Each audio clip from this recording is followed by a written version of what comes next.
السلام عليكم ورحمة الله وبركاته. أنا هالة ودي قناتي اسمها هلول. طبعا زي ما احنا عارفين دلوقتي ان خلاص كيلو الفراخ بقى ب50 جنيه، فيعني احنا محتاجين ان احنا نستغل كل ريشة في الفرخة مش كل قطعة، والله بجد. فيعني خلاص دي كده حاجة مفروغ منها، يعني ما فيهاش كلام. ده غير بقى ان احنا اوقات بنبقى نفسنا ان احنا نعمل الفراخ مثلا مشوية زي دي كده، او نعملها كنتاكي. المهم يعني اي طريقة غير السلق، غير ان الفراخ تطلع معانا شوربة. ومش كل الناس على فكرة بتعمل جنب الفراخ المشوية رز وسلطة وطحينة وحاجات من دي. في ناس بتحب مثلا تعمل محشي، بس بدل ما تعمل الفراخ محمرة مثلا، يعني تسلقها وتطلع منها شوربة وبعدين تحمرها، بيحبوا يشوها زي كده. او مثلا يبقوا شاويين الفراخ ويعملوا جنبها خضار عادي، بطاطس زي دي او بسله او اي خضار يعني عادي. فالمهم مش كل الناس بتحب تعمل رز وسلطه وطحينه جنب الفراخ المشويه. اوقات بنبقى عايزين نغير، بس لما بنغير ونعملها مثلا مشويه او اي حاجه غير طريقه السلق، او غير يعني ان الفراخ تدينا شوربه، ونبقى عاملين مثلا بقى اي خضار او محشي جنب الفراخ، فبتقابلنا بقى مشكله. ايه المشكله دي؟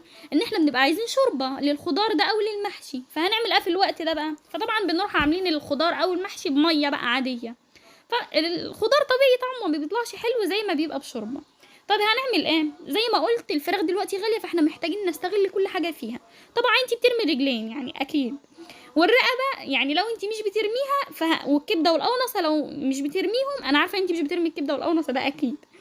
اكيد بتحطيهم في، يعني بتحطيهم في التتبيله مع الفراخ المشويه. انا بقى مش عايزاكي تحطيهم في التتبيله. هتجيبي الرقبه وما تشيليش من عليها الجلد، سيبيها بجلد زي ما هي، وهاتي الرجلين بتاعه الفراخ اللي انت بترميها والكبده والقونصه، هم دول بس. اشوي الفرخه كلها وهاتي لي بس الكام حاجه دول.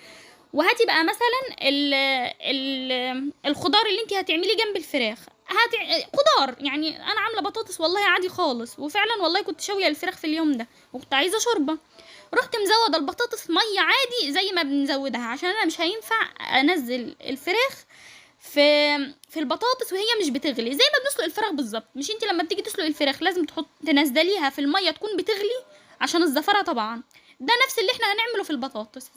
زودتها الاول ميه وسبتها، اول ما غلت هنزل فيها الفراخ دي اللي هي الاتنين الرجلين بس، والرقبه والكبده والقونصه. ابقى هنا اللي هيحصل هنا الحاجات دي لما هتستوي هي هتعمل شوربه منها لنفسها، يعني منها فيها كده في البطاطس. فاهمه قصدي؟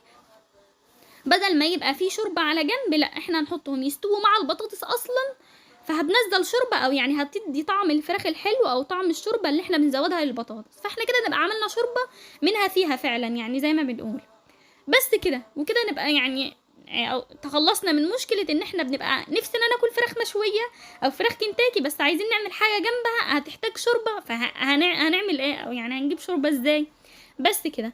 انا بقى هسيب الفراخ والرقبة، هنقول فراخ الرقبة والرجلين لحد ما يستووا خالص مع الفراخ مع البطاطس. هغطي بقى الحله واسيبها لحد ده. ما كانش غطا الحله بس والله انا كسلت اروح اجيب الغطا بتاعها، طلع مش الغطا بس، يلا مش مهم بقى اي حاجه وخلاص.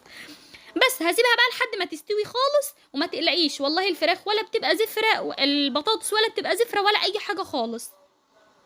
مجرد ما انت حطيتي، بس اهم حاجه ان انت تحطي الفراخ في البطاطس وتكون بتغلي، ما تحطيهاش والفراخ يعني والبطاطس ما بتغليش بارده كده، لا تحطيها وهي بتغلي وبس كده. وشايفه بقى شكلها دلوقتي عامل ازاي بعد ما خلاص استوت. خلاص الكبده والقونصه والرقبه خلاص هم استووا اتهروا كده، نزلوا الطعم بتاعهم الحلو في البطاطس. وكده نبقى عملنا خلاص البطاطس يعتبر بالشوربه، واقوى كمان من الشوربه لان هي الحاجات دي مستويه جواها، فاهمين؟ فطبعا والله احلى من الشوربه كمان. بس كده هطلع بقى الرقبه والحاجات دي، يعني عشان هنقدم البطاطس طبعا، يعني مش هينفع ان احنا نحطها كده يعني. فهطلع الرقبه وهطلع الحاجات دي بقى هركنها على جنب، ونقدم البطاطس بس عادي خالص. بس كده وكده نبقى يعني تخلصنا من الموضوع ده. لكن لو هتعمليها بقى في محشي، يعني انت لو عايزه تعملي الحركه دي مع المحشي، اسلقي الحاجات دي الاول، يعني اسلقيهم كده في حله صغيره بس كده على جنب، اسلقيهم وروحي بقى مزود على المحشي عادي. او على فكره ممكن تديلهم تشويحه كده في طاسه صغيره من غير سلق ولا حاجه، وتروحي حطهم تحت المحشي. فاهمه قصدي؟ تروحي حطهم تحت المحشي قبل ما تلفي، يعني تحطي في قعر حله المحشي وتروحي لفه المحشي عادي وتسويه. لما المحشي هيغلي ويستوي، طول ما هو بيغلي ويستوي هتلاقي الفراخ بتنزل الطعم بتاعها برضو في المحشي. بس كده. واعملي بقى فراخ مشويه وكنتاكي براحتك. وكده كمان ما تبقيش رميتي الرجلين دي ولا الكبده والقونصه طبعا، يعني والله العظيم بيبقوا حلوين قوي، يبقوا اصلا يعني ادوهم بقى للعيال ياكلوهم دلوقتي كده. بس الف هنا وشفا. بس كده يا ست، لو عجبك بقى الفيديو ما تنسيش تعملي لايك للفيديو واشتراك في القناه وفعلي زر الجرس عشان يوصلك كل الفيديوهات الجديده. مع السلامه.